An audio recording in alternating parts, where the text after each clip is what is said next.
Hey, it's February finally, and welcome to One Cardinal, One Cub, and One Beer. And yes, JJ, look what I've got. Oh, yes. What are you enjoying? Oh, I love it. I love it. Very It's nice. it's tea. So Oh, it's so lemonade for this Cardinal fan this Cub time of year. fans don't start drinking until the June swoon. So it's just tea right now. So anyway, we are happy that you're with us, and I do want to remind you to pay attention to our social media, like us on Facebook, follow us on Twitter, and you can contact us through one card, one cup, one beer at gmail.com. Subscribe to our page by clicking on the icon on the bottom right of your screen, those of you who are on Mac or PC, and I think also any Android device also has that.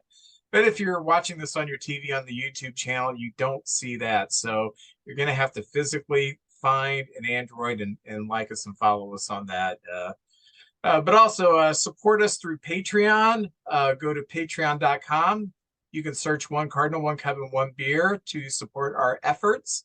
And speaking of Patreon, we have a new Patreon, Mr. Stanley Jones, and he told me that he found our YouTube page in his little YouTube suggested videos, and he's actually a Cub fan, so that's pretty cool. All And right. he is supporting us through Patreon, and he did take the opportunity to remind me of something that I knew last week, but sometimes the brain, when it gets this age, it gets stuck on something.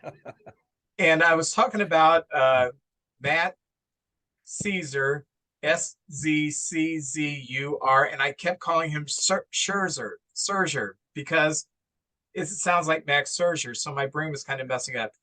Matt Caesar is pronounced Matt Caesar, like Caesar, Hail Caesar, Oh, a Caesar Planet of the salad. Apes, Yes. stuff like that. So, um, did you have a chance to look up any of his art? No, I did not. No, it's been crazy week with the snows and working midnights. It's been a crazy week this week. So no, but I will do it. Well, you can buy him either as prints or you can buy the original paintings. He's got one painting of I think it's the DC characters doing baseball. It's pretty cool. Oh, So, I um, love that idea. if you got 5 grand, you can add it to your collection. So, like I said, this is mostly stuff that I'm not getting, but it is beautiful stuff. So, JJ, how are you doing? Oh man, we made it through December. We've made it through January, and now here we are in February. Uh, I don't know. I'm a little optimist. It's getting closer to the baseball season. I'm seeing commercials where the pitchers and catchers are going to be down in spring training in 2 weeks, and man, it's getting exciting. It really is. I've got a ton of baseball news, if that's okay. That's We'll just good because I have very little, so it's going to work out great. you remember? I don't know if I subscribed to Baseball Digest when I was a kid, Oh yeah, yeah, yeah. and it used to be the size of a TV guide. And Yes. I think I don't know, maybe I'm just old. Well, I am old, but the charm of the magazine was it was real little and it had a lot of information in it. Now it's regular magazine size. Something about the TV guide and something about Baseball Digest when they got bigger, I kind of lost a little interest in them. I'm just shallow like that, I guess. But they came out with their all rookie team, and a lot of these guys will have the little trophy on their baseball cards in the upcoming year because they're on the all rookie team. And if you can, I'm just going to read through this quickly. But there's so much young talent in the game. I think we're in a transitional period now where you've got all these great players that are a lot of them in their prime. We got Miguel Cabrera. It's his last year, but we got so many good young players. So this was basically it: position player, a DH, a starting pitcher, and a reliever. And here was the team: Adley Rushman, the catcher from the Baltimore Orioles, fantastic, Yes. fantastic young talent. He's so good he may end up at first base one day because that guy can hit. This first baseman from Arizona, Emmanuel Rivera. I'll be honest, I didn't know a whole lot about him, but I will check that out. Second baseman, Brendan Donovan of the Cardinals. Although he was more of a utility guy, he did play more second base than anywhere else. Jeremy Pena, the star of the World Series and playoffs. Everybody knows this guy now from the Astros. A third baseman, Jose Miranda. And from the fantasy leagues, I know this guy, and he had a heck of a year. Minnesota can hit with almost anybody. They're a very good young team, and this kid's going to be good for a long time. The outfield is fantastic. Michael Harris, the rookie of the year in the National League for Atlanta, Stephen Kwan from Cleveland, and Great Julio year. Rodriguez. Yes, yeah, he's very good. And Julio Rodriguez, the American League rookie of the year, that's the outfield. That's pretty good. And the DH, just it was like a 10th man, is Bobby Witt Jr. from Kansas City. And I didn't know he was a 20 home run, 30 stolen base guy. Yeah, So, his average was low, yes. but his power numbers were pretty good. He's got a lot of speed and he stole some bases. I caught about 10 Royals games last year, and sometimes I just have it on in the background when I'm cooking or something. But when certain players are, oh, I want to see this guy. So when I hear Bobby Witt, I kind of pay attention, Oh and yeah. kind of like what I saw. Oh yeah. He actually they traded their shortstop Mondesi, who was Yes. they tried at other positions, but they ended up trading him because of Witt Jr. becoming, and that were a team they could let young guys come up and learn. Like you were talking about the young first baseman for the Cubs, hoping he could come up and now's the time, let him get some playing time. Well, the Royals were able to do that with some of their young guys. And the starting pitcher was Spencer Strider from Atlanta, who's finished second in the National League Rookie of the Year. And the reliever, I didn't know much about this guy, Felix Batista from Baltimore, but they said this is a guy he's going to be good for for many years to come. He's a big guy, throws the ball hard. It's just for one inning, he's just hard to hit. So that's the all rookie team. Um, that's kind of fun. I like looking at that. Sometimes 3 years from now, there might be two or three guys on that list that aren't even in baseball anymore. Yeah. And there's some guys. This is just the beginning of a Hall of Fame type career.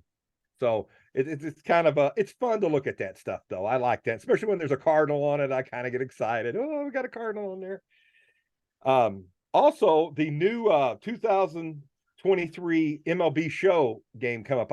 There's a lot of young folks that listen to the podcast, and that's a big game with a lot of the game players, and it's sort of like the Madden game. Yeah. Whoever's on the front of it, it's kind of a big honor. And the Florida Marlin second baseman now looks like it's center field. Jazz Chishold is the face of the game this year, and he's a dynamic young player. I know this isn't Cardinal news, but this is kind of baseball news, and we have a lot of young folks that play the show game. I tried, and I'm terrible, Vince. If the Cardinals depended on my game playing, they'd be about 2 and 160 on the Okay. year. When I was a kid, I was one of the first people on my block to have a Pong game. Oh You know, boop, yes. boop, boop, boop. So, which was weird because I, you know, I had some economic disadvantages that my friends didn't have, and suddenly I get a Pong game and they don't have one. But a friend of mine, he got an Atari, and then a few years later, another friend got an Atari. So I got to the Atari game late, and then I got the Nintendo, the original Nintendo system. I think about 88. And then I I got a PlayStation, the first PlayStation, just so I could play Resident Evil. Oh, very nice And choice. now, I mean, so that was gosh, I was in the late 90s. I watched my kids play video games growing up, and I couldn't. What the hell are you doing? You're jumping from planet to planet. You're in a pond. Suddenly, you're in a spaceship. Oh no, there's a dinosaur coming. I could. It was moving way too fast. I just wanted to play Tetris, Yes. man. Something simple.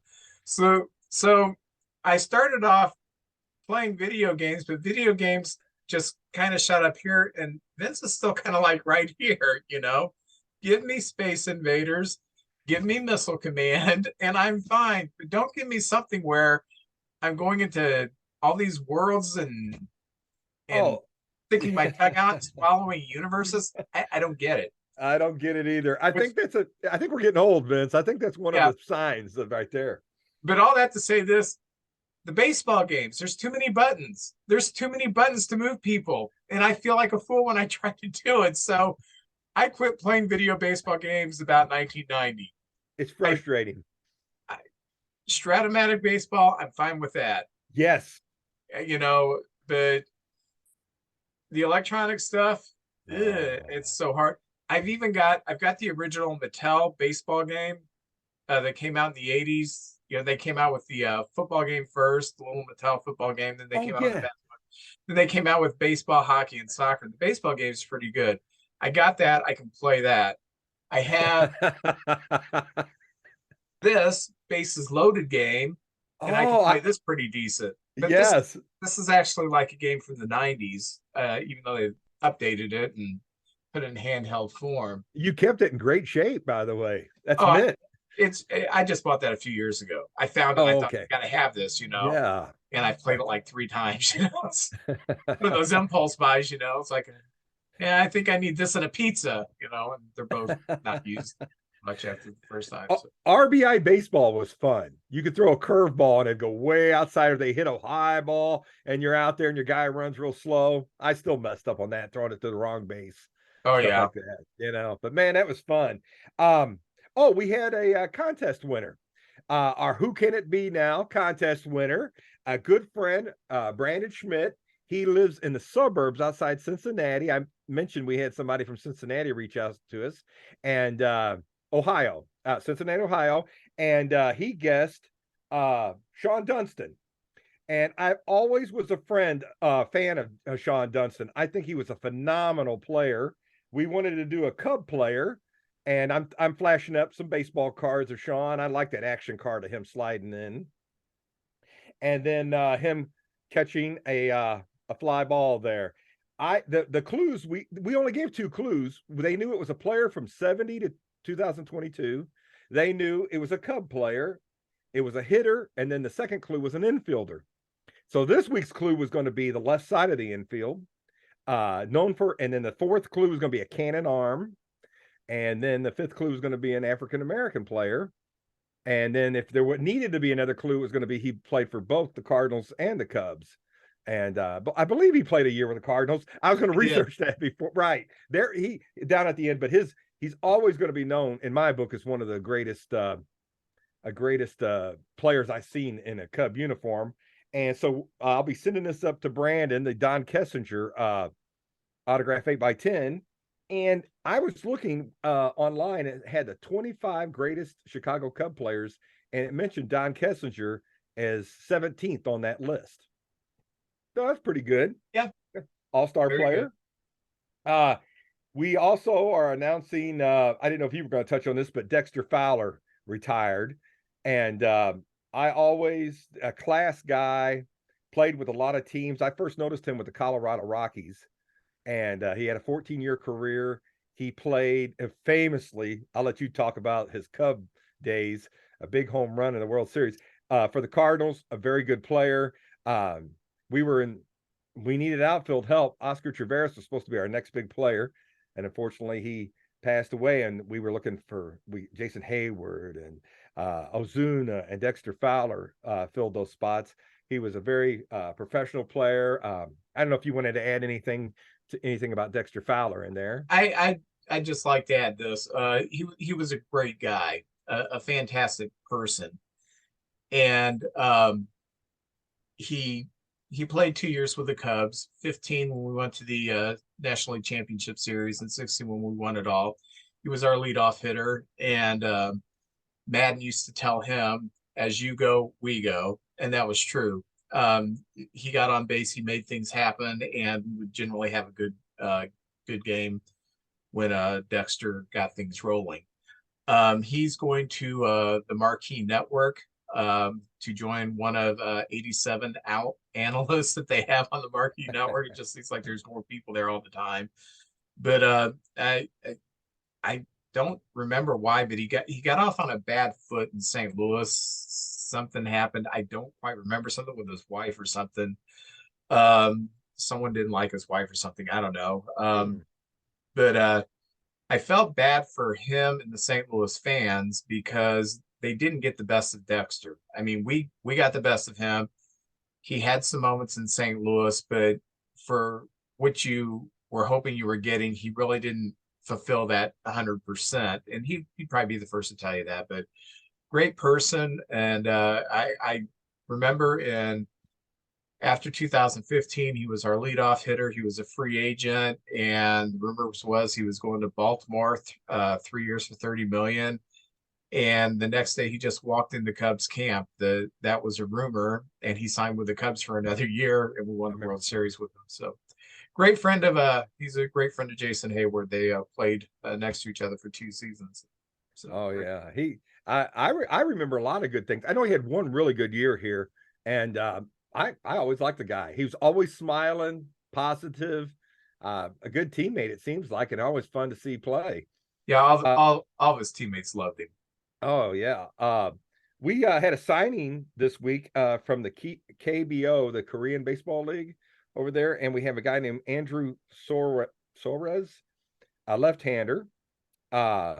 He played at the highest level over in the Korean League. He was the second round draft choice in 2014 for the San Francisco Giants.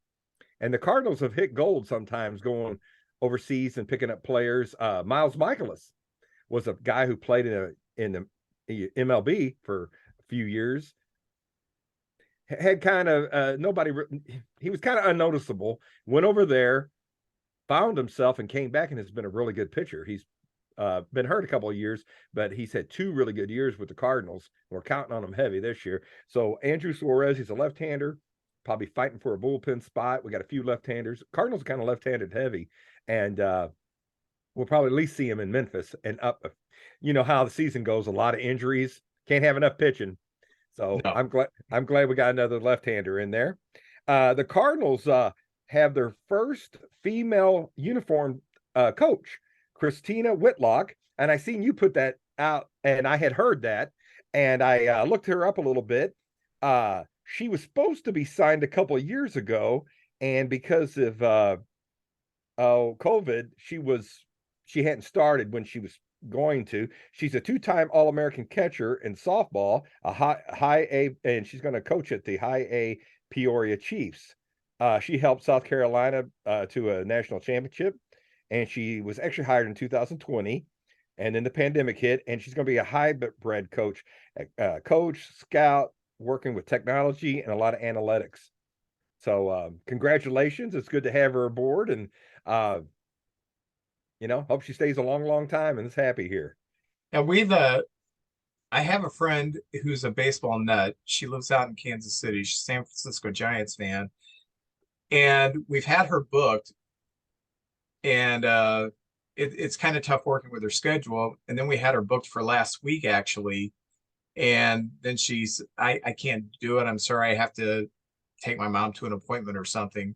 So I'm still trying to get her book to talk about the subject of the increasing role of women in Major League Baseball. Because it is a growing field, and I'm not sure, baseball fans, we tend to be older white conservatives. Yeah. And I was watching an ESPN game, and Jessica Mendoza was doing the color, and I like Jessica Mendoza. I think she's great at her job. And there was a ball hit directly over someone's head in center field, which any outfielder would tell you that's the hardest ball to judge, the one that's coming right at you. And the center fielder, I don't remember who it was, misjudged the ball. And she was explaining how that's a very difficult catch to make, to judge. And to give you an example, Kurt Flood, that's what happened to him in the 68 World Series. So Cardinal fans would understand that. Mm-hmm. So even the best, it's a very difficult thing to judge. Oh, yes. She said that. And I used to belong to a lot of baseball groups on Facebook, and this guy said, well, I'm watching the game, and he said some girl said that was a very hard catch, blah blah blah, and just trashed her.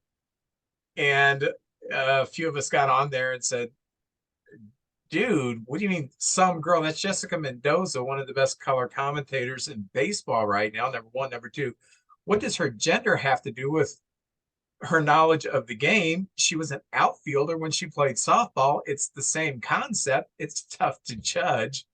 But anyway, we kind of, I don't know, stood up for her there. But very, very proud of Christina Whitlock, and it's going to be interesting to see what role she does fulfill when she is in uniform and doing her on-field stuff. And I remember, I think it was when Rick Pitino was at Louisville. Maybe no, I think it was when he was at Kentucky. He hired a female assistant for a few seasons, a grad assistant, and that was kind of weird to see at that time. That was in the 90s. Like, yeah. Now it's just kind of something you see. It's common. So. I think it's great. When we were kids, there was only a few coaches. There, you had your first and third base coach, a pitching coach, hitting coach, and your manager. And when they had the baseball card with all the coaches on, there was only 4 or 5 guys on there. But now, with all the technology and all the stats and that's available for the players, there's a lot more opportunities. And I really don't know anybody that would have a problem with that. I think it's great. Usually you see ex players, but in that technology role and general manager role, you hardly ever see a player in the general manager role. It's usually somebody a lot smarter than the players usually that, financial things and all that. That's, usually out of most of our realm of expertise or anything like that. Now, the Marlins have a female general manager. I think Seattle may. Oh, no, it is Florida. You're right. It is Florida. And then I remember as a kid when they first started letting female reporters in the locker room, how it was a huge deal. I remember that. And there was a few. I do remember that the football player Zeke Moab, he made some terrible gestures and comments to a female reporter and got booted from the league. And this is at a time when that misogyny was a little more accepted. But it was tough, man, at that time for a female to go into the locker room because that was a man's domain. I mean, it's changed now. There's, female reporters all over the place now, and nobody thinks twice about it. It seems like the league makes the players be more accessible too. I think sometimes they were just kind of ornery and condescending. Some of them didn't really want to talk. Some were always available to talk, but it seems now there's a time, as long as it's like an hour after the game, that most of the players are available. I think it's fantastic. It's good for the game. The fans like us want to know, what were you thinking when you decided to do this or something like that? And sometimes they do ask some tough questions. I remember Tony La Russa and Bernie Miklasz getting into it in the locker rooms a few times when Bernie was asking questions Tony La Russa didn't want to answer. Yeah, Remember that? I remember Bernie kind of standing up and getting in his face. Bernie's the huge guy. And Tony kind of like, hey. That's the only time I ever saw Tony kind of like, all right, maybe I did. Because let's face it, I used to tell Kathy all the time, La Russa's a jerk. He can be. His conferences after the games, he was just a jerk. That ask a legitimate question. You've got to ask the question. He's bad management. It was bad management. All right. He reminded me of Bill Belichick a little. Short answers. That's it. On to Cincinnati. Yeah. Anyway, great manager. I did not like his press conference. I understand. I understand totally. I got 2 more little things here. I'm excited about the World Baseball Classic. I never really got too excited about it, but some of the lineups are coming out. And have you seen the Dominican team lineup? I mean, this is an all-star team. Gary Sanchez catching, Vladimir Guerrero Jr. at first. Jose Ramirez from the Guardians is going to play second. He's usually a third baseman. You got Jeremy Pena at short, Manny Machado at third, Eloy Jimenez in the outfield, Julio Rodriguez and Juan Soto. And just for DH, you got Rafael Devers. My God, what a hitting team. Dominicans are going to be tough to beat. And for pitching, they got Sandy Alcantara, Luis Castillo, Christian Javier, and Valdez and their pitching staff. My gosh, I think they're taking it pretty darn serious there. That is going to be a tough team to beat. Yeah, but can they beat the Netherlands? Can they beat Italy? I don't know. I don't know. That's right. Yeah, there'll be too much dancing and stuff. I don't know, man. They'll be celebrating all the home runs and wear themselves out. Then you come from It behind. I could think that's be, going to be yeah. their strategy. And finally, I'd like to let everybody know this: Orlando Gardens this weekend. There's a baseball card show. Always people want to know, hey, where can I get certain things? Phil Brooks, who has been on here before, he'll be out there. Got a lot of cool stuff. There's cards, memorabilia, all kinds of stuff, but there's going to be 3 players out there. Uh, NFL great tight end Jackie Smith will be Wow. out there. Yeah, Jackie Smith and 2 players. And we Bake McBride, the Philadelphia Philly, and St. Louis Cardinal, who I love shaking Bake McBride. Callaway kid. Yeah. The Callaway kid, very good. Yeah, I think Mike Shannon used to call him that. And the other one, we had a show on here where we were talking about guys that should be in the Hall of Fame. And Al Oliver, the old Pittsburgh Pirate. Oh, Yeah, Al Oliver, he's going to be out there. So I got a few things for him to sign out there. So if you get a chance, it's up on Remus Barracks up in that area. You can look it up. It's Orlando Gardens baseball card show. It's on Sundays and it's like 8 in the morning to about 1 in the afternoon. So Vince, that's cool. all the news I have right there. I know I went a bit long, but there's a lot. It was a lot to cover. Well, in Cub news, there's not a whole lot to cover. Not much is going on.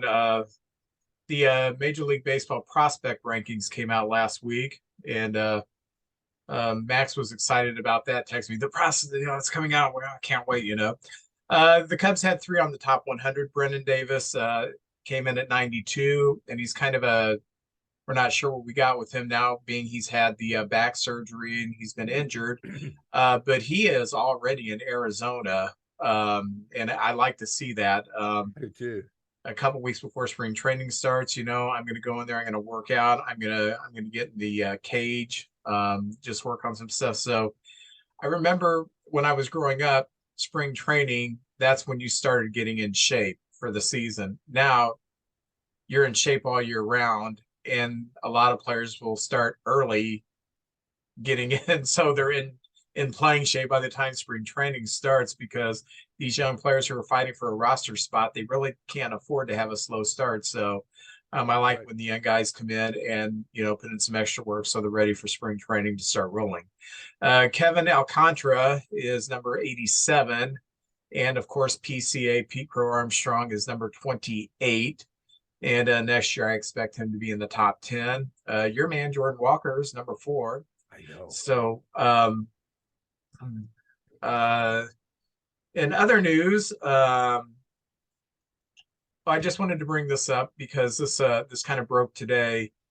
The AA team in Springfield, I know this is Cardinal news, but I'll bring it up anyway. The AA team in Springfield, at Hammond's Field, they're the guy who built Hammond's Field and was the owner. He passed away some years ago, I think in 2013, and then it's kind of been in a trust. The stadium has been, and that trust has filed Chapter 11 because there's businesses tied into it, and so the stadium was kind of in flux. Well, there was a press conference today. The city is buying the stadium, and it's a nice little stadium. And they're also going to upgrade it because there are some standards that minor league stadiums are to have, and they're not quite hitting some of those standards. So and some of it's stuff you'd never notice, it like security and stuff like that. Okay. So the city is buying it for I think 12-14 million, somewhere around there, and they're going to do the upgrades. So that will kind of stabilize things at that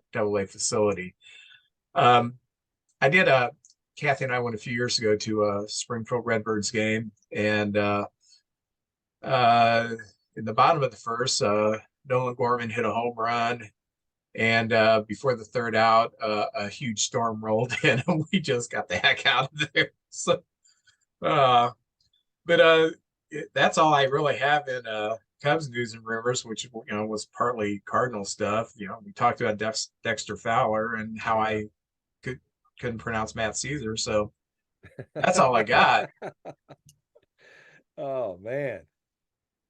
Well, we are going to every week we kind of and JJ will have an idea, we'll run with it, or I'll have an idea and we'll limp with it. But JJ's ideas sometimes are really cool.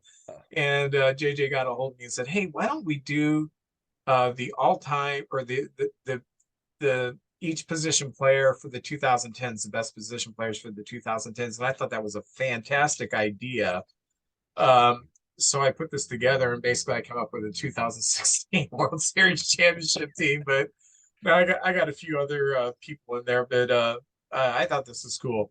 How do you want to do this? You want to just start with a position and move around the infield? We'll kind of trade off. I think that's perfect. I think that's perfect. And we probably will mention a player or two that people forgot, even though that was only not a few years ago. You revisit some of these great players and get to talk about them and compare them. I love doing that kind of stuff. So if you want to go ahead and start. Well, the thing about the Cubs was from 2010 till 2014, we were terrible. Um, the word that was used was we have to eradicate the structure that we have now, because this is not a winning structure, and build it from the ground up. And that's what a lot of teams now call tanking. At that time, tanking was used sometimes, but it is a strategy. And I don't like it. It looked at tanking as a negative thing. Well, you're not trying to win. Well, there are times when when you have a bad organization, you just need to reorganize. The Astros did it. We did it.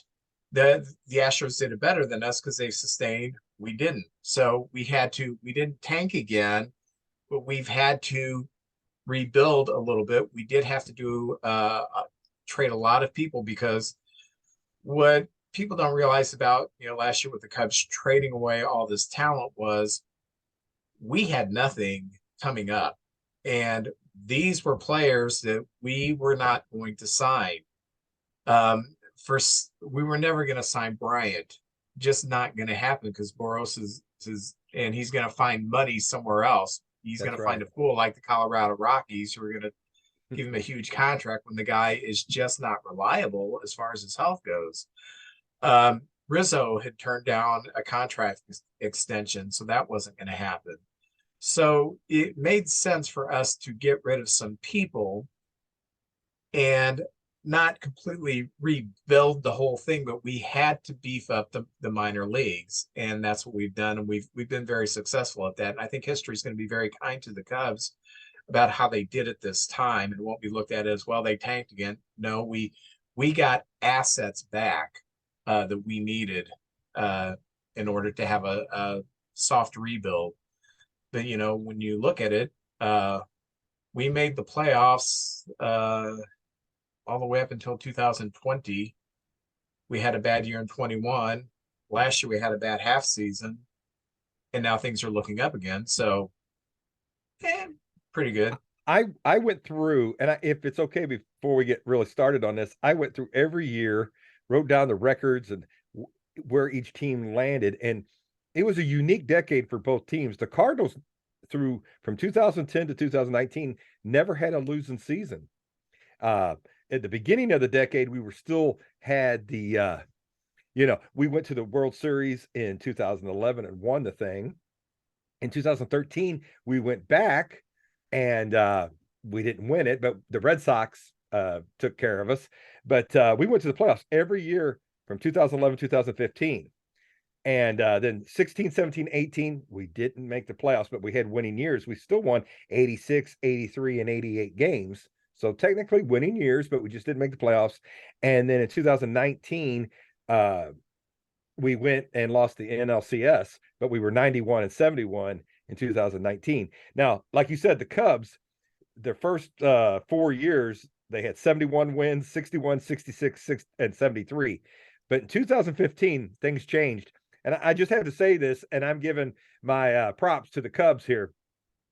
That year, the Cubs and the Pirates played in a playoff game for the wild card game. It was a 1-game playoff.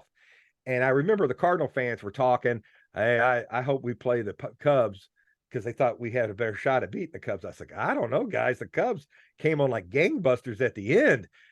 Be careful what you ask for. And I want to tell you something, Vince. When we played the Cubs, they were on such a roll that I knew we ain't got it this year. It's the Cubs' year. And this is 2015, the year before they won the World Series. But that turned the tide. You guys had about a 4-year window where you just smacked us around, and we still had a good team. We just weren't nearly as good as the Cubs on those 4 years. And yes, I said it as a Cardinal fan. I'm being positive. I'm being honest here. Now, in 2019, I don't have you guys making the playoffs, but you did in 15, 16, of course, 16, you win the World Series. 2019, we had a one. I think that's the year we had a tie, and we had to do a one game to get into the playoffs. We had an extra game with. Oh, I see. I think the Brewers. I Okay. think the Brewers or maybe the Rockies. We had to have a one game extra game to see who would make the playoffs. So It's a so great, memorable decade for both teams. But I broke it. You know, Vince, I love the numbers. Through the whole decade, the Cardinals versus the Cubs, the Cardinals had 4 more wins against the Cubs than the Cubs did against. We won 94 and the Cubs won 90. And you know, as fans, we think, oh man, the Cubs dominated, or the Cardinal fans, we kicked the Cubs' butts. But actually, it was almost dead even. We both won 1 World Series each. That's great for both organizations. We both made the playoffs quite a bit. That's great. I think it was a good time for both teams. You know, it was. we're never quite have our great years at the same time, which is, I guess, okay. We're always bad at the same time sometimes. We're never on all cylinders clicking at the same time, it seems like. 2015 was when you guys, though, the torch got passed over to you guys and you took off with it for a while. I remember in 2015, we lost the first game against.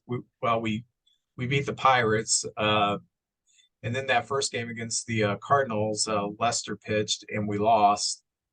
And I don't remember who started for us the third game or the second game, but I think that was the game where Jaime Garcia had a meltdown. Oh yeah. And then when we went back to Wrigley, it was like, I don't see us losing it this time. And I'm watching that last game. I think we won that series in 4 games. It was a 5-game series. I think we won it in 4 games.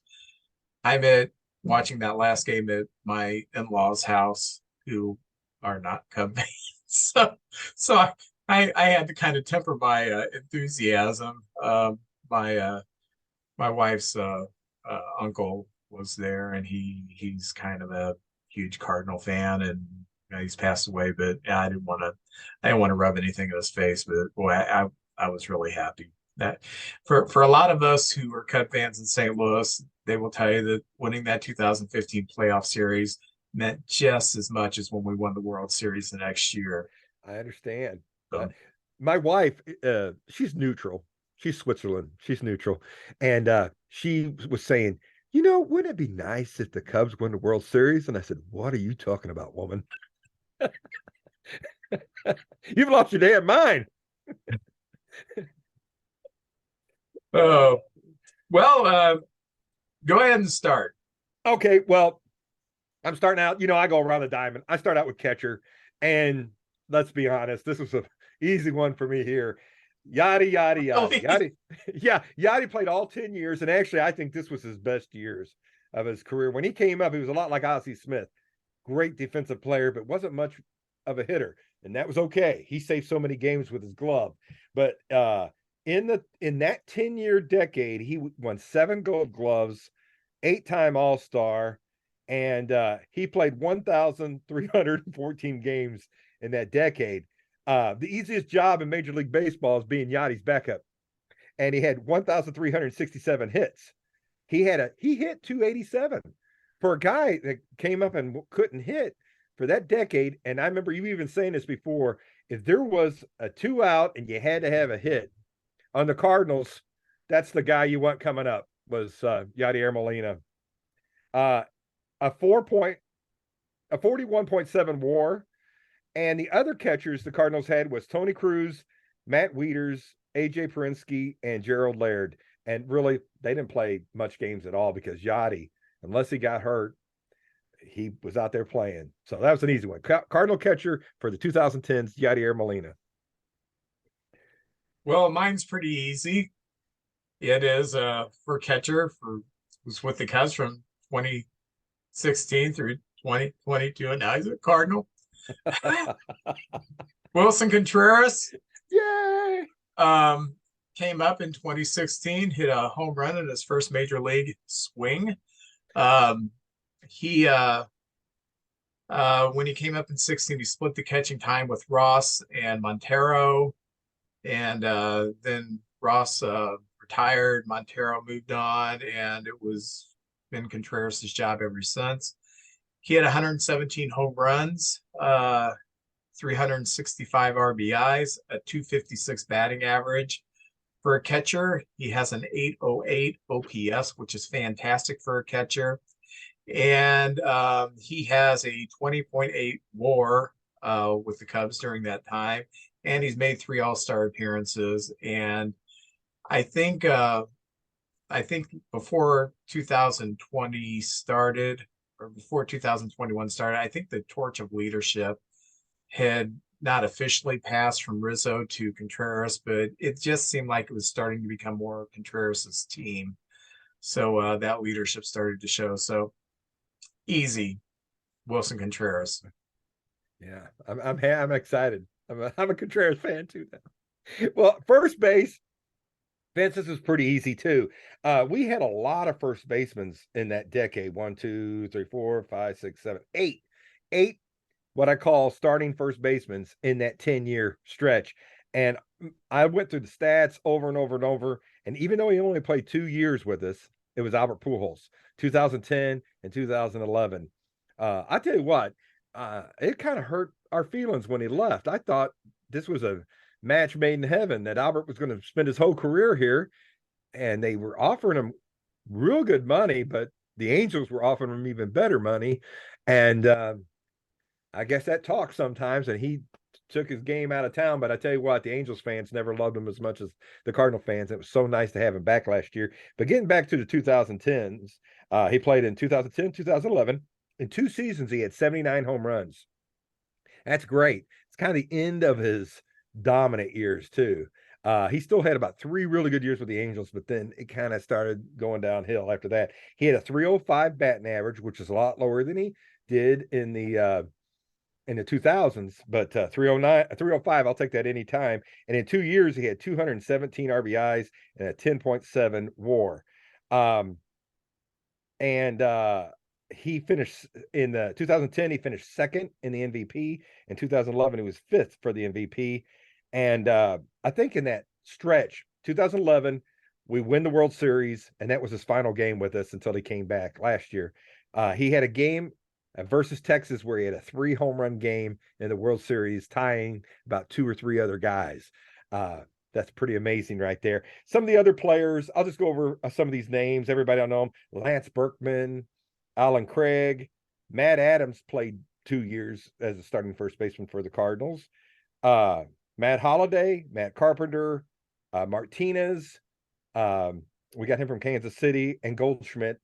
He played in 2019, the final year of the decade. But my first baseman for that decade, Albert Pujols. So we got Yachty and Albert back together again.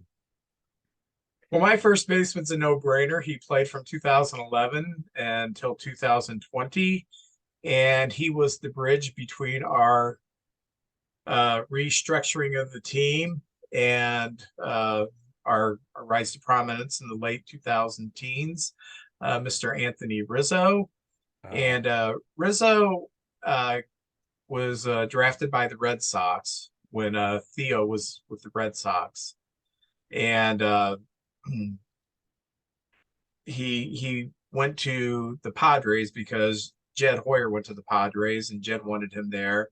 And then when Hoyer and Theo took over the Cubs, they wanted Rizzo in the Cubs. So he played 1 little stint with the Padres at first base in 2010 and just was abysmal. So he was a really good prospect, but he wasn't projected to be the superstar, but he was the best thing we were going to have when they brought him over. And boy, he exceeded expectations. For the decade, he hit 242 home runs, drove in 786 runs. He hit 272. had an 861 OPS, a 29.4 WAR. He made 3 All-Star games. He won 4 Gold Gloves. He won a Platinum Glove, and he won 1 Silver Slugger, and he became the leader of our team. And I remember in 2015, that picture that came out in the Chicago Tribune. It was him and Bryant and Starling Castro, I think, Addison Russell. Gosh, just all these young talent. Here's the Chicago Cubs. Here comes the Chicago Cubs, and all these players are under the age of 25. You know, it was like, wow, kind of put in perspective the talent we had coming up. Rizzo, by that time, he was definitely became the leader of the team. And what kind of when you win a World Series in Chicago, the first one in since Jesus was walking around the earth, you're going to have some messianic respect, and that's what we have for Rizzo. I really liked Rizzo. I just thought it was a perfect storm of all these great young players coming together, and it was a magic time. But I remember they had an ad campaign with Rizzo and Bryant. I don't know, they played some old song, maybe like Courtship of Eddie's Father or something, and it was them running around Chicago doing fun things together. And I always thought he was a good player, but it showed his personality, and he seemed like just a great guy. How can you hate the Cubs? Look, they got Rizzo. What a nice guy right there. So it was a lot of fun watching him play. Just didn't want to see him play us at that time. Yeah, he was great in the community. He really was. So yeah, good times, great memories, man. Second base. After looking at all the other guys we had there, it was a pretty slam dunk here. Colton Wong. And I remember I had friends talking like, oh, we've got this kid from Hawaii. He's phenomenal. He was a great college player. And it was Colton Wong. And he spent 5 years with us. And that's what I love about baseball. 5 years. You know, a lot of sports, you don't see a player and like Yachty, 10 years. Albert was here for all those years. And now Colton Wong for 5 years. He hit 260 in his time up here. A great fielder. He was fast. A good base stealer. Seemed like a lot of I hear the Cardinal fans saying, he's always swinging for the fences. He's swinging for the fences. You know, who am I? But it seems like if he just worked on hitting doubles and singles, he could have done better. It seemed like he came out of shoes sometimes swinging for the fences. He had 265 RBIs in those years, a WAR of 15.6, and he did steal 83 bases in those 5 years in a time where stolen bases weren't as big as they once were. He won 1 Gold Glove with us. I know he's went on since to Milwaukee, and he won a Gold Glove there as well. Some of the other guys we had, they didn't have as much time at second base. We had Schumacher, played 2 years at second base, and Del Scazzo played 2 years at second base. So Colton Wong, pretty easy pick, and he's going to be a fan favorite here in St. Louis. We wish him well wherever he goes and plays. very good. My second baseman is Ben Zobrist. The Swiss Army knife. Yeah, he played with the Cubs from 2016 to 2019, although he didn't play much in 2019. So basically had 3 years where he played regularly with the Cubs. He hit 40 home runs, drove in 201 runs, had a 269 batting average, 774 OPS, 6.7 WAR, and he went to 1 All-Star game as a second baseman. Actually, in 2016, he was a Gold Glove finalist at second base, which kind of surprised me because he was more of a Swiss Army knife. And I put him on this second base because he does have the most important hit in Chicago Cub baseball history. The Cubs had a second baseman at the beginning of the 2010s named Darwin Barney, who went from the Cubs to the Dodgers. Barney won a Gold Glove, and I really liked Barney as a fielder. I don't think until Nico Horner started playing second base when he first came up, we didn't have a second baseman who could field like Darwin Barney until Nico came in. So Darwin Barney is absolutely the only other guy I could even mention, and he didn't have much of an offensive game. So Zobrist, you're my second baseman for the 2010s. I like him. Always did. For shortstop, I know a lot of people were like, who's going to put shortstop there? We didn't have a dominant shortstop in that decade, but Paul DeYoung, who's still with the Cardinals to this day, who had a very good rookie campaign, and it seems like every year he just kind of slips a little further, and we still have him under contract for one more year. But DeYoung was a very good player when he first came up, and the thing about him is he's a slick field. He was a nice, good fielder, but man, he had power, and a guy at shortstop that's got that kind of power, you don't see that often. He played 2017 to 2019 in that decade with us, had 74 home runs. That's pretty good for a shortstop. 213 RBIs and 11 stolen bases. He hit 248. And I'm telling you what, I'd love for him to hit 248 now. We'll see. He's working on a swing down there. But in that decade, he did. But he had 82 doubles. And I think that's really, if he just slow everything down. I know he has a high leg kick. They've been showing his new batting stance, and he's working with all the new hitting coaches. I'm really pulling for him because it'd be great if he could find himself. And players have done that before, changed a few things around, and here they come. But here's some of the other shortstops we had in that decade. And we had Brendan Ryan, Ryan Therrett, the Cub. Ryan Terrio. Yeah, Terrio, that's his name. He was there. Furcal. Peralta played 2 years starting shortstop for us. Diaz and Pete Cosma. So we only had a guy who might play one and a couple that played two. So just by default, gosh, that's sad to say, Paul DeYoung's our shortstop of that decade. Well, my shortstop has the distinction of being the only player on my list who did not play for the 2016 Cubs. And he's kind of become a forgotten man because he was the man on some of those lean years, and that's Starlin Castro. He played from 2010 to 2015. People forget how good Starlin Castro was when he started his career. In his time with the Cubs, he had 62 home runs, drove in 363 runs. He had a 281 batting average, 725 OPS, a 13.9 WAR, and he made 3 All-Star games. And he got to, I think, 500 hits, like one of the fastest in Major League Baseball history. He was on that 2015 club that went to the National League Championship Series and lost to the Mets. But by then he was moved over to second base. And then we had Addison Russell playing shortstop. Addison Russell, sad story, had all the ability in the world. He was just a very slick fielder, gold glove caliber type fielder. He started off hitting well with the Cubs. And then he had that incident where his wife outed him for spousal abuse, and he was banned from baseball for about a year. And then the Cubs didn't know what to do with him. They decided it would be best if they gave him a shot with the Cubs to see how contrite he was, and it just didn't work out. Last I know, he batted like 200 in the Korean Baseball League. Just sad state of affairs, because he was at one time one of the top 3 prospects in Major League Baseball. And when we acquired him from the A's, and he came up, we looked like we had a stud, and that didn't happen. But you go back to Starlin Castro, a lot of people thought he was a little too whimsical, didn't have that killer instinct. But I always enjoyed Starlin. He enjoyed going to Starlin. He enjoyed going to the ballpark, and he just seemed like a fun guy to have on the team.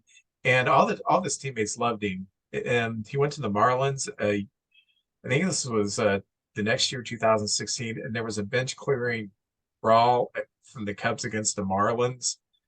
And so Bryant goes out there and starts tickling Castro, because they're buddies. It was just kind of cute. So Starlin Castro, the only member of my list who did not play for the 2016 team, but still loved him. Great hearing that name again. Yeah, I remember him.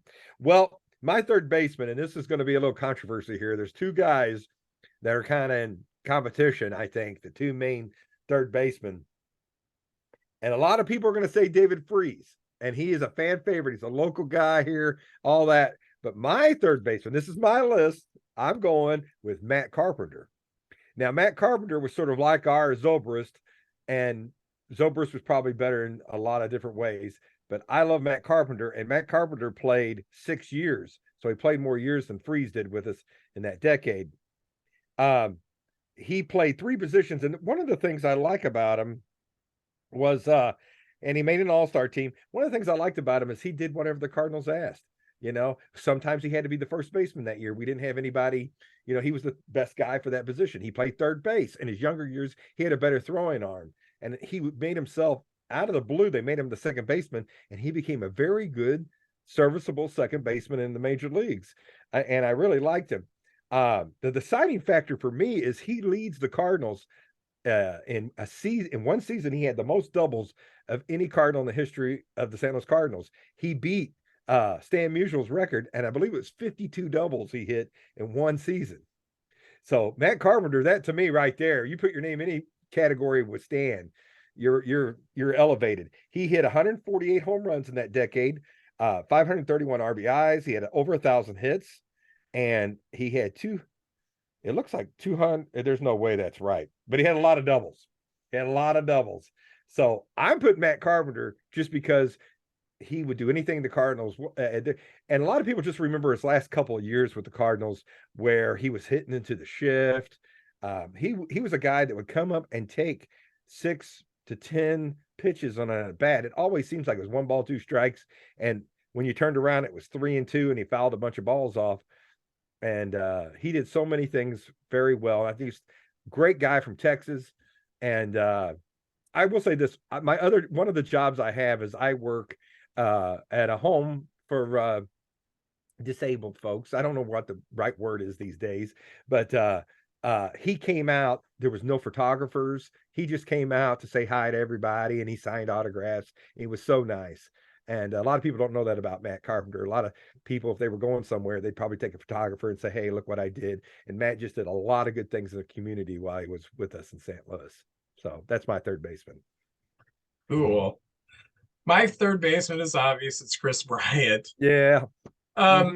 It's a shame because Bryant is never going to be the player that he was going to be because he's just had so many nagging injuries. And since he injured his shoulder in 2017, he's never had the same power numbers. He used to hit some very long, majestic home runs. He doesn't do that much anymore, and it's a shoulder issue. His time with the Cubs, which was from 2015 until 2020, he had 160 home runs, drove in 465 runs, and he was injured a lot. He had a 279 batting average and 886 OPS, 28.2 WAR.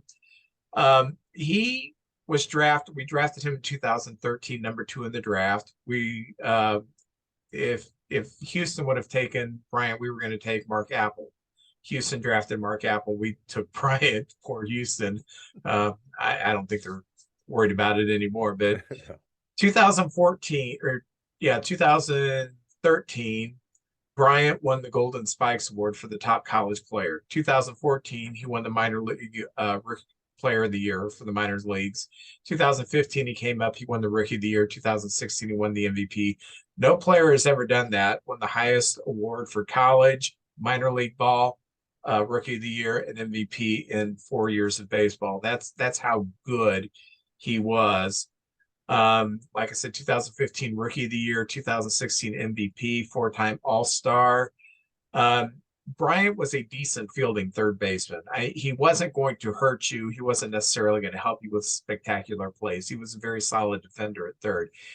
That when he came up, it was like, well, is he going to remain a third baseman? He's 6'5", you know, is he, for someone as big as him, he got pretty close to the ground. I was impressed with his athleticism at third. We also played him a lot in left field. We played him in right field. We also played him in center field. We played him in center field as a rookie whenever he hadn't played center field before, and he didn't embarrass himself. So he kind of had that Swiss Army knife vibe to him when Madden was the manager and Madden liked what he had to offer.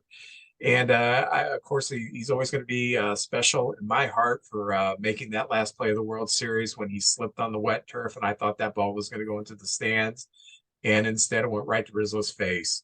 I mean, if Rizzo didn't have his glove up, he's going to catch it with his mouth. So there we are, rounding out the infield for the Cubs. I got Rizzo, Zobrist, Castro, Bryant, and my catcher is Contreras. Oh man. Let's hit the outfield.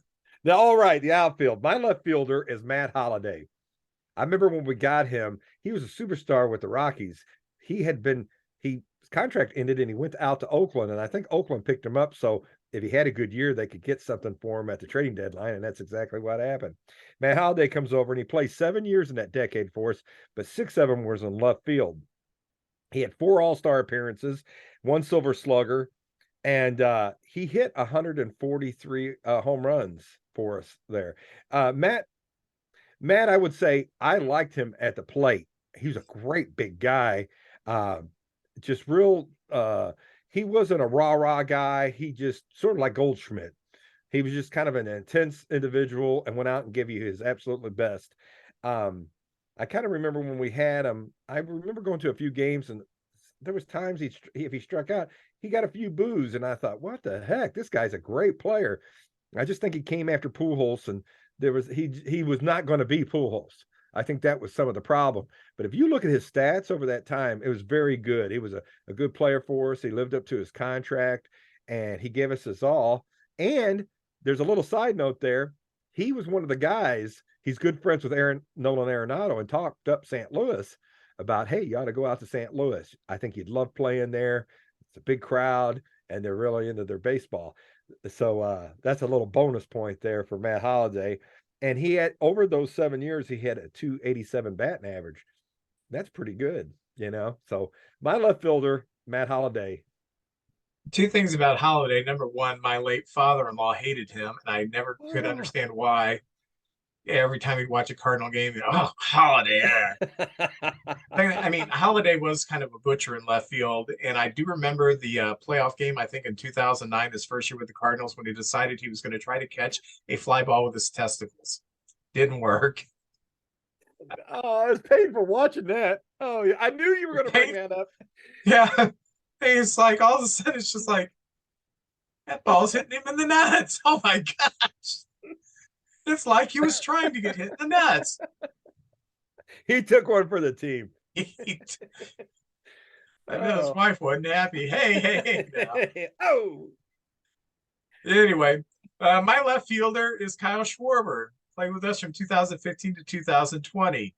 Kyle had a weird career with the Cubs. He had 121 home runs, and when you hit 121 home runs, you think, probably about 320 RBIs. He only drove in 279 runs. He had a 794 OPS, 6.4 WAR. He made 1 All-Star as a Cub.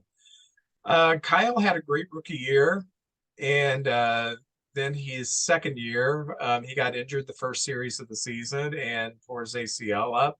And we didn't see him again until the World Series. When he came back, became a World Series hero. So then we're thinking, okay, great. 2017 is going to do great. We had to send him down to AAA.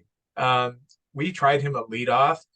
For some reason, even in the years, I think there was 1 or 2 years when he hit over 30 home runs with the Cubs. It didn't seem to click for some reason.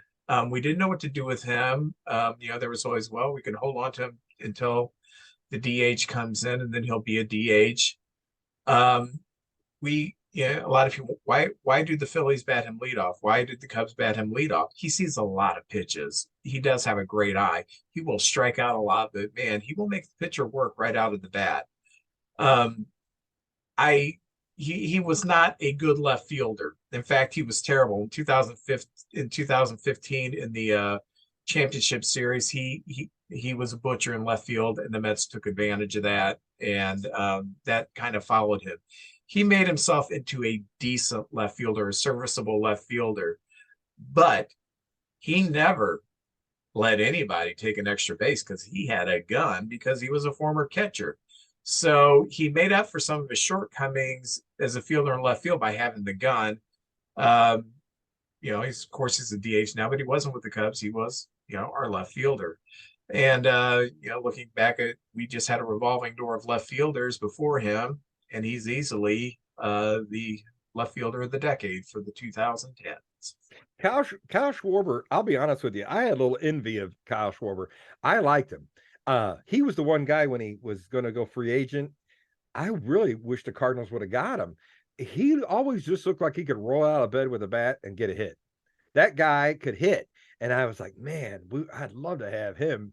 Maybe we could, hide him at first base or the DH. Like you said, he looks like he'd be the perfect DH. And he got better in the field. But Kyle Schwarber's a guy I always thought, man, I wish we could get a guy like that out there because that guy can hit.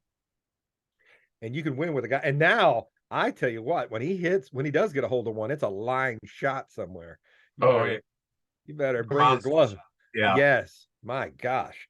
Well, my center fielder, again, it was kind of lean pickings. We had a lot of guys kind of coming through, but mine is Tommy Pham. Tommy Pham played 5 years, and don't you follow the rules in fantasy baseball with Tommy Pham, or there's going to be trouble. Tommy Pham will do some beating. Wasn't that fantasy football that the fight was over though? Yeah, and it was Mike Trout was the commissioner, and he got into it with, I can't think of who he was slapping around, but he got in trouble for that. He walked out in the Jock Peterson. Jock Peterson. Was he a Cub at what? Was he a Cubby at one time? Yeah, he was a Cub that year, but we had traded him to the Braves by the time Pham got hold of him. It didn't matter where Peterson was, he was going to find him. And I tell you what, Pham was a workout fanatic. One of the problems with him, if fans remember, he got hurt all the time. He'd run into walls. He played a wild outfield, giving you his all. He was a super athlete. He was fast. He could throw. He could run. He could do it all. But in the time with us, he played 5 seasons, and he hit 271 with 39 stolen bases. He was a good fielder. But in center field, we just kind of had a revolving door in that time. We had a kid named Kobe Rasmus that we thought was going to be really good, but his dad was his hitting coach. I don't know what the heck happened. I think there were some problems between LaRussa and the dad or something. I'm not sure what all happened there. We had John Jay, who I like. John Jay. He was a good Cardinal. Borges that we got from the Angels. Fowler and Bader were all played some center field in those times, but my outfielder was Tommy Pham. He'd chew out some of the veterans. I think he was only in the league a couple of years. He was chewing out people in the locker room. That's kind of unheard of, a young player getting onto the older players. But anyway, he had 5 years here, and I really liked him. I thought, but he just got hurt all the time. That was a one thing on him that was rough. Yeah, Pham's an interesting character. He had that eye issue that took him a few years so he got his major league start kind of later. So he never hit the free agency market during his prime years, which has cost him a lot of money. He grew up in a rough area, and he was stabbed at one time growing up.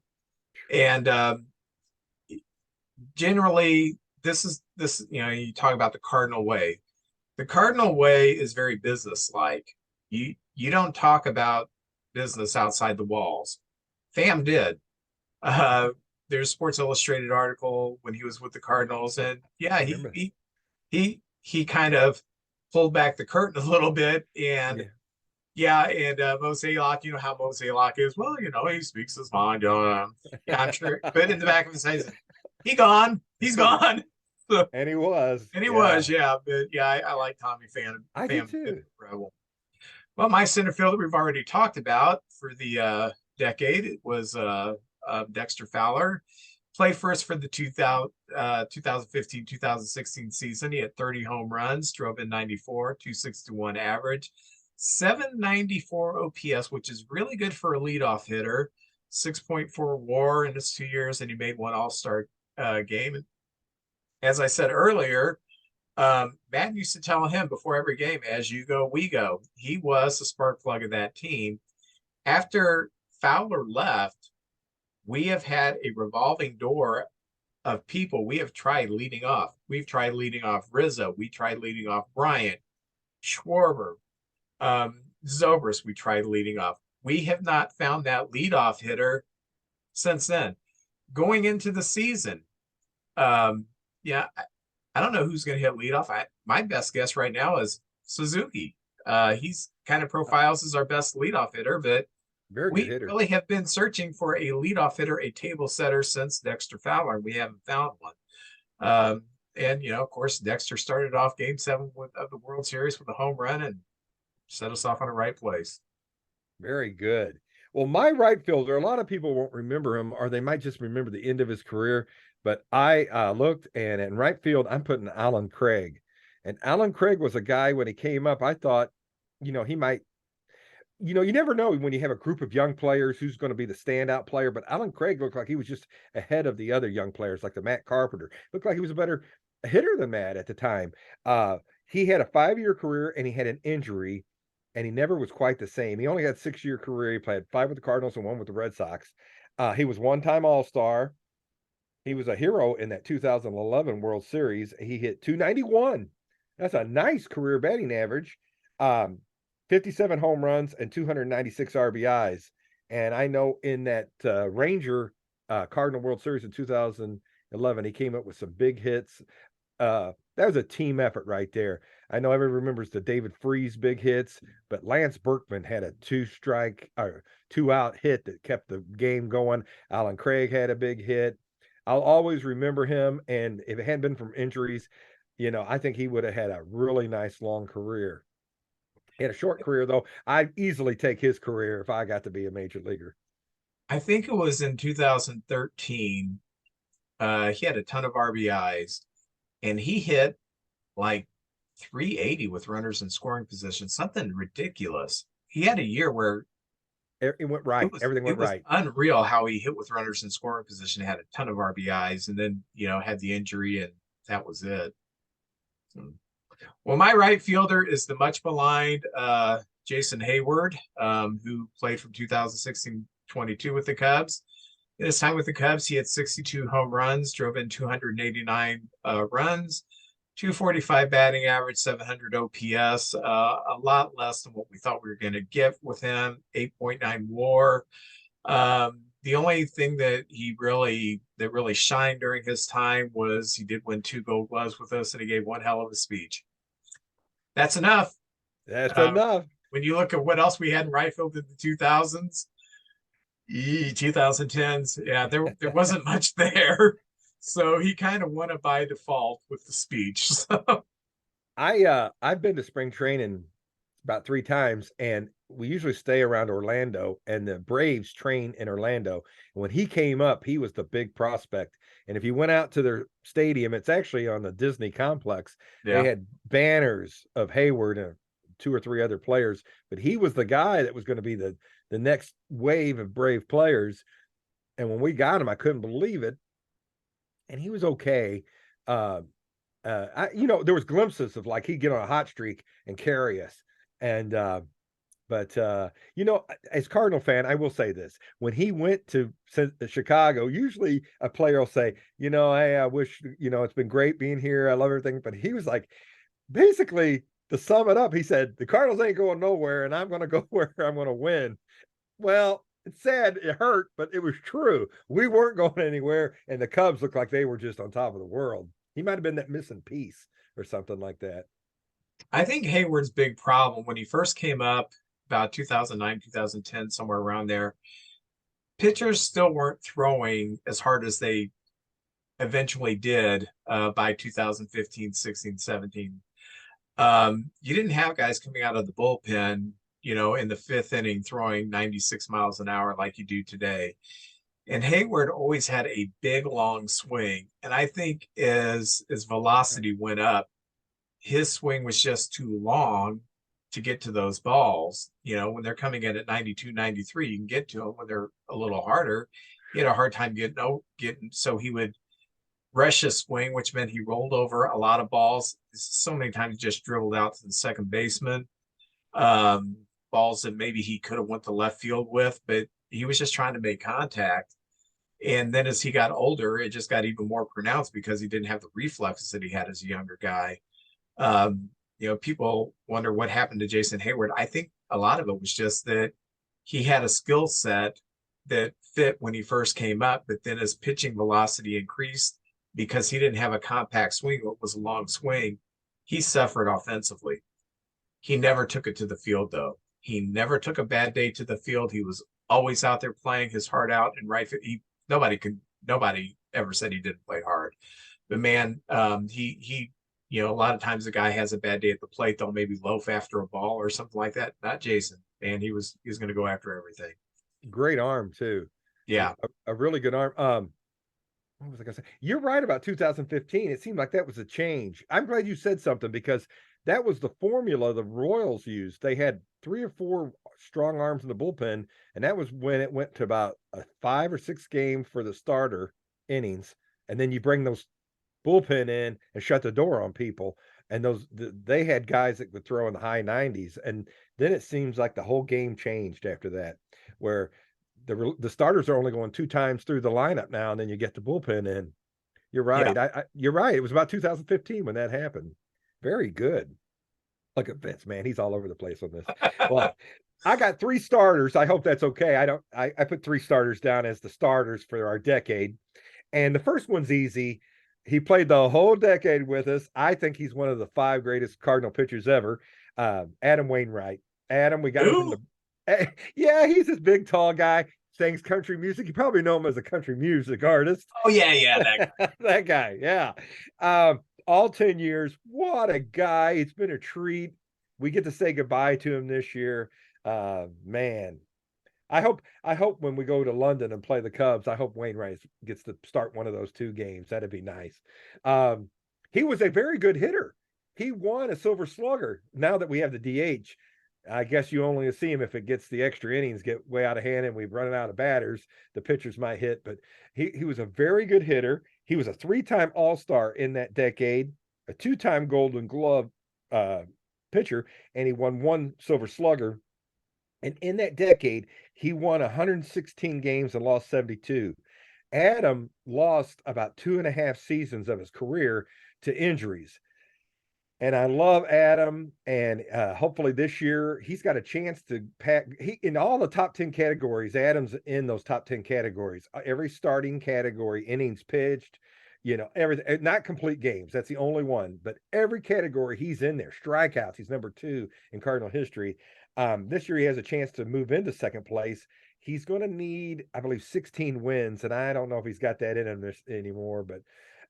If he hadn't lost those 2.5 years, we always can play that game. If this hadn't happened, well, the reality of it, he lost 2.5 seasons, or he might be looking at a shot at the Hall of Fame. But I just think he'll be a Cardinal Hall of Famer and the Cardinal little Hall of Fame across the street where he wears the red jacket. Definitely one of those guys. I absolutely love him. He's a gamer. My greatest memory of him is striking out Carlos Beltran and the NLCS on that curveball with bases loaded, and there was a little rain falling, and it was the curveball from heaven. It just was up there and then slid down and went right in there, and so that's one of my greatest memories of Adam right there. So he's my first starter, Adam Wainwright. Or if you're Carlos Beltran, it was the curveball from hell. Yes, probably.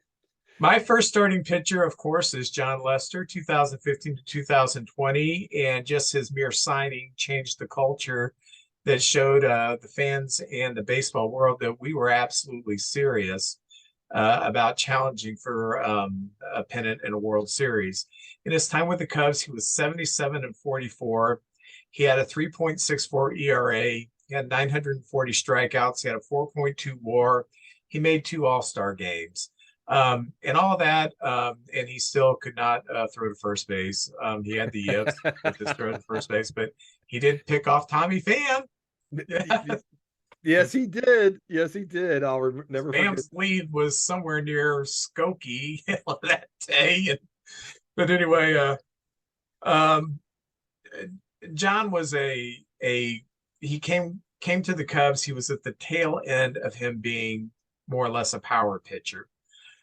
But as his velocity went down, he still maintained that mentality of a power pitcher, just a little more finesse, a little more use of the changeup and the curveball, and he was still very effective. Twice he finished in the top 5 in Cy Young Award voting for the Cubs, and he was in 2015 when he signed with the Cubs. Sports Illustrated had a picture of him on the cover called the Lester Factor, and said, I don't remember the exact numbers. Suddenly now the Cubs, when you crunch the numbers, are a serious contender, and everybody said, yeah, what did we do? We won 100 games that year. We went to the National League Championship Series. So John Lester was the fulcrum of that turnaround for the Cubs. It was fun watching him. He was a gamer. I remember him. If the umpire didn't call a strike he thought he should have got, he kind of got on the umpire a little bit. He could, Oh yeah, he could push it to the line right before he could get ejected. He knew how much he could push it. Yeah, I liked him. He played. We got to have him here in St. Louis for one season, and it was just a joy watching him pitch. Well, my second pitcher is Lance Lynn. And Lance Lynn played 7 years for the Cardinals in that decade, and he had a 14.6 WAR. Now, what I like about Lance is he ate up innings. He'd go out there and you had to drag the ball out of his hand to get him off the mound. In those 7 years, 5 of the years, he threw 175 or more innings in those 5 years, and that's outstanding. He had 30 plus starts in 4 of those 7 years, so he just always showed up and you could count on him. He had a 605 winning percentage when he pitched. The Cardinals won, and over those years he was 72 and 47, and his ERA was a 3.38. And I always liked Lance Lynn. I wished he had stayed. He got a little more money. I guess the Cardinals and him couldn't. That happens a lot with the Cardinals. We just don't agree on how much they think they're worth and we think they're worth, and they end up leaving. And Lance left, and he's had a nice career in other places as well. But I always have good memories of Lance Lynn. yeah, and Lance Lynn basically throws a fastball. That's about it. Yeah, Here it is. Yeah. My second pitcher was actually born in Farmington, Missouri. Mr. Jake Arrieta. Right. Pitched for the Cubs from 2013 to 2017, and then he came back for a short, forgettable stint in 2021. In his Cub career, he was 73 and 42. He had a 3.14 ERA, 867 strikeouts, 10.7 WAR. He won a Cy Young. He was an All-Star once, and he also won a Silver Slugger. Yay! So one of the rare pitchers, one of those deals that you're not going to see more pitcher winning Silver Sluggers because they don't hit anymore. Arrieta, we got him for the Orioles. That's right. I think we traded Jason Hamill? And the backup catcher Clevenger. I think that's who. But anyway, the trade was actually for Pedro Strop, and we said, throw in that Arrieta guy that sucks for you too, because the Cubs liked what they saw in Arrieta, but the Orioles had just kind of screwed him up, and the Cubs said, hey, just pitch how you do. People remember him for that great 2015 season, but for Cub fans, the second half of 2014, he was just as lights out. And I remember sending my dad a text sometime in August of 2014, said, this is now must-see TV when he pitches, because he was just shutting them down. So when he broke out in 2015 for the whole season, it wasn't that big of a surprise. I mean, the way he did it, that having stupid Bob Gibson-like numbers, was ridiculous. But we could see that this guy had talent and he could be a stud, and that if he stays healthy, he could be one of our best pitchers, and he certainly did turn into that. So, Jake Arrieta, thank you for the memories. Well, my third pitcher, he came out like a whirlwind at the beginning, but Michael Wacha. Michael Wacha, I look back and he pitched 7 years with us, which I did not know he did. He came up through our system. So did Lynn and Wainwright we got from the Braves. But he came up through our system. He had one All-Star game, and I'll never forget, it was 2013. He tried to put the Cardinals on his shoulders and carry us through it. He almost got us there, almost got us to the promised land. But the Red Sox were just sometimes teams are just meant to be. I think that's they just were too good that year. But Michael Wacha, when he pitched, it was something special in 2013. Had a nice career with us. He was 59 and 39. He threw 867.2 innings and had an ERA of 3.96. Now, there in the last few years he wasn't quite like I said, the first couple of years we thought he was going to be the heir apparent to Adam Wainwright. They were both tall, they look similar, and very nice guy, just like Adam. It's just his best days, and then he kind of became just a good pitcher. He was a great pitcher, went slid down to just a good pitcher, and he left the team. He seems like he's found himself again. He had a really good year last year, and I know he's still out there. Sometimes people come back to St. Louis. I'd like to see Michael. You can't have enough pitching. I don't know if he'd fit right now. It seems like we got 6 starters and some other guys that can fill in too. But I'd always like to see Michael Walker come back. So that's my number 3 right there. Yeah, as I said last month, we were looking at free agents for the Cubs. I really would like to see Walker in Arizona come 2 weeks down the road. I think he'd make you guys a lot better. I think he'd be an upgrade. I really do. My third pitcher, pitched from 2014 to the present time, Kyle Hendricks.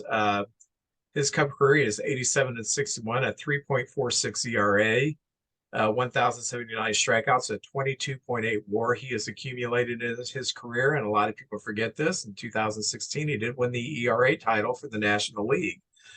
Hendricks is a throwback pitcher. When I was growing up, you probably remember this term. They would use it for like Tommy John and oh gosh, Frank Tanana later in his career. You know, they would call them junk ballers. Okay, They don't throw hard, but they throw a lot of change ups and curves, and they move the ball around. And that's what Hendricks reminds me of, is a junk baller. He doesn't we can't beat junk ball pitchers. The Cardinals cannot beat them. They beat the crap out of us. But you don't see him anymore. Yeah, I think that's one of the things. Bud Norris used to beat the snot out of the Cardinals. Yeah. When you look at the strikeout records of people like Randy Jones, people in the 70s, man, they pitched 250 innings and strike out less than 100 people. And these were top of the line pitchers. Hendricks is like that. Now, in today's day and age where people swing at everything, he right. Take his numbers back to the 70s. He's a strikeout pitcher, but that's not what he is in today's game. But Hendricks is a graduate of I think it's Dartmouth. He is his nickname is the Professor. He's a very intelligent, heady guy. And it took Madden a few years to get used to him, because Hendricks, when he leaves the mound, he's looking down and it looks like he's pouting. And Madden thought that he was pouting, and then Madden realized, no, that's his intensity. That's the way he looks. And it kind of reminded me of, in the mid 80s, Orel Hershiser always looked like he was just, I'd rather be doing something else. I'm not a major league pitcher. I just looked intimidated, and Lasorda gave him the nickname Bulldog, because in his heart, he was a bulldog. He just didn't look like that in the exterior from his physical presence. And that's kind of like Hendricks. He doesn't look like he's as intense as he is, but he is very intense. So that's my number 3 starter for the decade of the 2010s. All right. Well, now I have just one guy left, my ace, my bullpen guy. And I looked through there, and the Cardinals had a lot of guys that were just there temporary for a year or two, or just came in for part of a year. Carlos Martinez, who was a starter, closed in some of that decade. But the guy that kind of stood out, that really did it for 6 years, was Trevor Rosenthal. And Trevor's a guy, you don't really hear his name anymore, but he pitched 6 seasons. It was a one-time All-Star. Now, his win-loss record, of course, you're in the bullpen. He was 11-24, because if you don't have a good outing, you usually take the loss right there. He had a 2.99 ERA, and he had 121 saves. And I think he's like 5th all-time in Cardinal saves. And we have a lot of great relievers. The Cardinals have went through a lot of great relievers. I mean, we had Lee Smith and Bruce Sutter and Al Hrabowski and Jason Isringhausen, and Trevor Rosenthal's like 5 or 6 on the list. He threw 325 innings, had 435 strikeouts, and over 40 saves 2 different times in those 6 years. And Anyway, so yeah, it's fifth in Cardinal history in saves.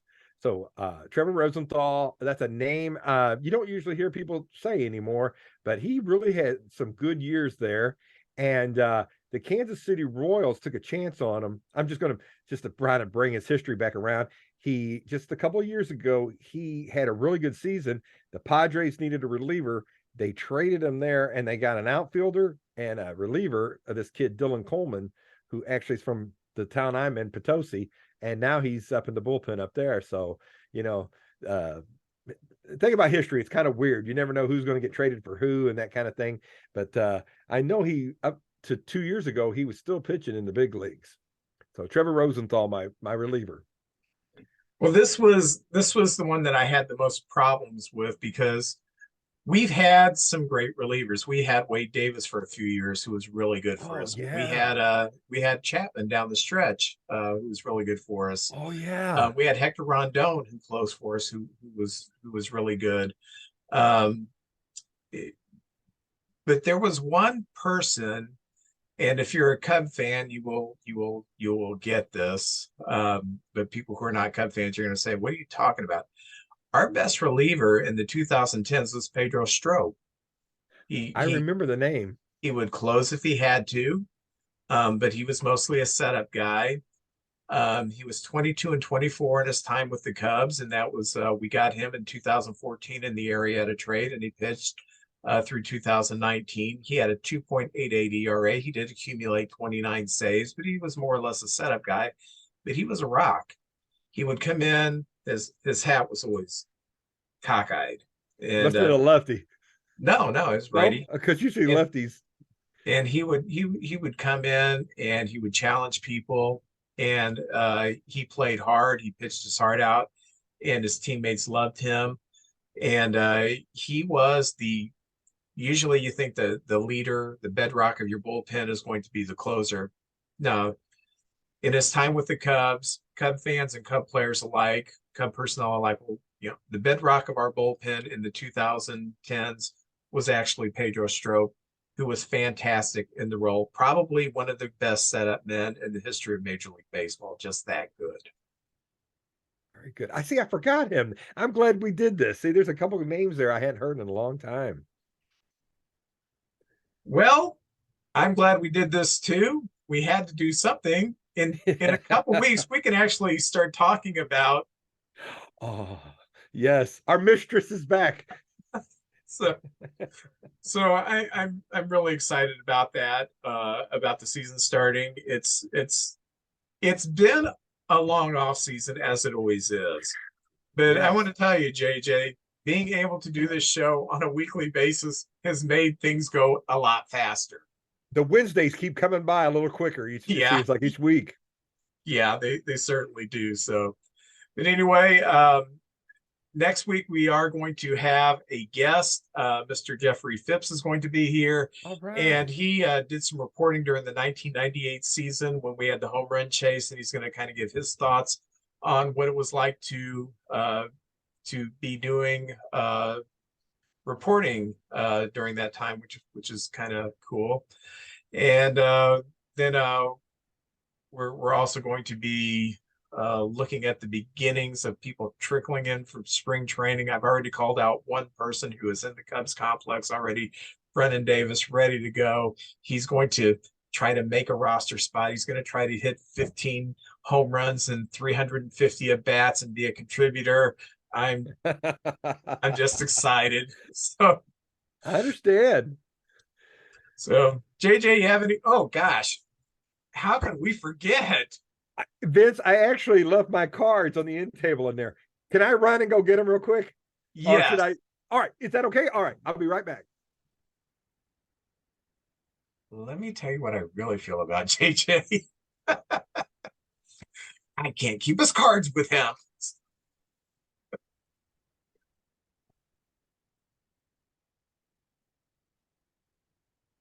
All right. And I that's am why I back. think JJ is the best person in the world.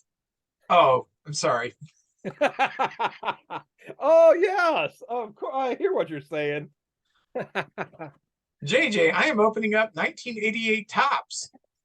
Ooh, 1988. That'll be fun. We And never I know can who. feel the bubble gum in there. Oh, I have 2019. Like I said, I bought a whole box of these things.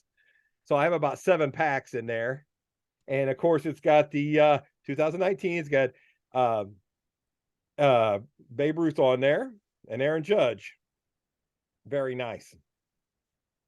Uh, All Mine has right. a baseball. The old baseball. Anybody want a piece of gum? Hey, If I'll you're an pass. enemy of mine, I will give you this piece of gum. I'll go ahead Oh, and get started. all right. My first player pitched for the Braves, Charlie Puleo. I barely remember him. I don't remember him. Don't remember him. Oh, I read this guy's book. Very colorful character. Finished his managing career with the Mariners. Mr. Dick Williams, who won a World Series with the Oakland. A's. Yeah, yeah. Also managed the Red Sox in the '67 World Series. Managed the Expos. Managed the Padres to the playoffs. Um, Oh. in his book, he tells a story at the winter meetings how they were eating at a place and there was like this big fish tank, and he and Whitey Herzog and someone else stripped down to their underwear and got to the fish tank. I never heard that story. Oh man. Read the Dick Williams book. It's about All 30 years old, but yeah, he was old school. Uh, right. Wonderful first name, wonderful speed, Vince Coleman. Oh, I seen him leg out a grounder to second, a regular grounder to second. The guy came in, filled it through over there, and he beat it out at first. I never seen that before. Ichiro, I think I seen do that. Them 2 guys are the only 2 I ever seen beat out a normal ground ball to second base. Wow, he can motor. He could. Former catcher for the Mets, Marty Lyons. This guy had a pretty good career, was once an all-star with the Twins and finished with the Yankees. Roy Smalley, played shortstop. Yes. Very good. A very dependable bat, usually a 4th outfielder for your teams, Mr. Gary Ward. Mm-hmm. Gary Ward. I remember that name. First baseman, DH for the White Sox, had some decent years, Mr. Greg Walker. Oh, yes. Oh, Hey, here we go. Side armor. I love side armors. He pitched for the Phillies. He pitched for the Braves, and at this time he's with the Royals. Gene Garber. Oh, yeah. Gene would turn all the way around. He got Pete Rose out, the last out to win his 44-game hit streak. That's and then he jumped up and down. He was so excited because he hated Pete Rose, and Pete Rose got mad saying, "Why are they jumping up and down like they won the pennant?" I love baseball. Former Expo, Dave Engel. Okay, I don't know much about him. Like the uniform, though. Oh, this guy is a connoisseur of fine wines, Mr. Tony La Russa. Yes. He should invest in some Uber drivers. Yeah. Oh, former pitcher, closed a little bit for the White Sox, Bob James. Oh, yeah. Okay. Oh, I love this guy. I just wish he wouldn't have screwed up. He could have been one of the greats, Mr. Doc Gooden. Oh, man. Now, he came on the scene, a 19-year-old. Yes. Phenomenal. Dr. K.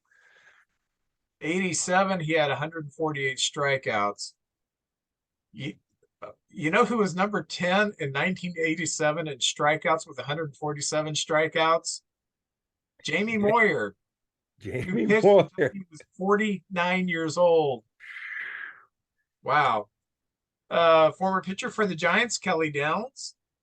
Oh, I remember him. Yes. I like that picture. This gentleman once had 57 saves for the White Sox and was an all-star, and then that ruined his arm, Bobby Thigpen. Yes, I remember that year. Oh, and my favorite player growing up, because my American League team was the Royals, Mr. George Brett. Oh, yeah. That's my cards. Oh, yeah. That was a good pack.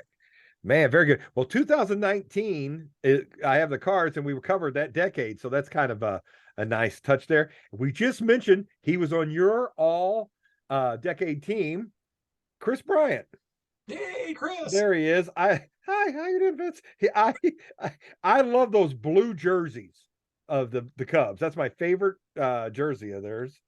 That blue one, Chris Bryant. And was that his last year with the Cubs? 2019? Was that it? Or did he? No, his last year was 2021 when he got traded. Oh, okay. 20. He went that far. Well, this next guy, he was minor league player of the year, Billy Hamilton. Looks like he's playing in Wrigley Field right there. The Reds were thinking he was going to be, the next big thing. He just couldn't hit major league pitching. He could run like the wind, but he just couldn't hit. Yeah, we had him for a few months a couple years ago down the stretch. But yeah, he just couldn't hit. He could He run. He could run. Yeah, he rented that dugout after a strikeout really well. Cole Stewart from the Twins. The Twins announced they got new uniforms this year. I haven't seen them yet, but we'll see what they look like. Seems like the Twins change uniforms about every 3 years. Let's see who we got here. Oh, the Cardinals. We thought we had him, and then the Red Sox. We were going to sign him for big bucks, and then the Red Sox got him, and I'm certainly glad the Red Sox got him. But there's David Price. Had a nice career with Tampa Bay, but anyway, he had some great years. Oh, here we go. California Angels or Anaheim. See, I'm old school, but it's Cole Calhoun. Yeah. Right there. So that's a pretty good one. Got this is a Detroit pitcher. I always thought he'd be a good one to add to the team. Michael Fulmer. Yeah. A very good pitcher. I tell you what, the Tigers, although they're not winning a lot of games right now, they got some good young talent. This was the 150th year of Major League Baseball. I went to the Reds game that year, and they have a tribute card here of Joe Morgan. Ah, Little Joe. Little Joe, look at them sideburns. 1970s right there, big red machine. I remember when he would come up, he'd always like pump that arm or something like that. Yeah. By the way, I just hurt myself, Vince.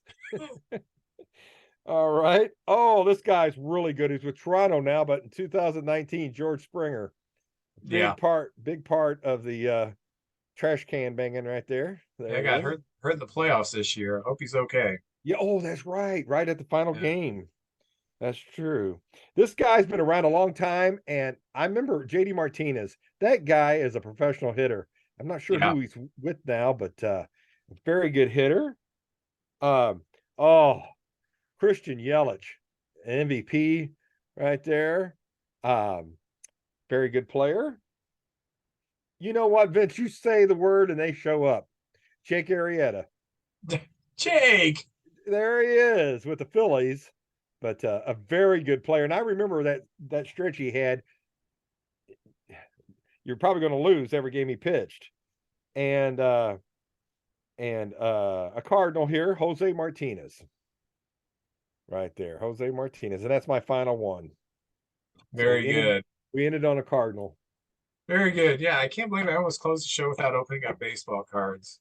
I would have reminded you, but I the whole show I was thinking, man, I hope somebody comes by the door and I can have them hand me my cards or something like that. But I think I'm the only one home right now. Your family left you. They left me. That's right. All right. Well, JJ, I will see you next week. Sounds good. I look forward to it. And we'll be about a week away from spring training then. It'll be exciting. It'll be good. Thank you for joining us. Take care.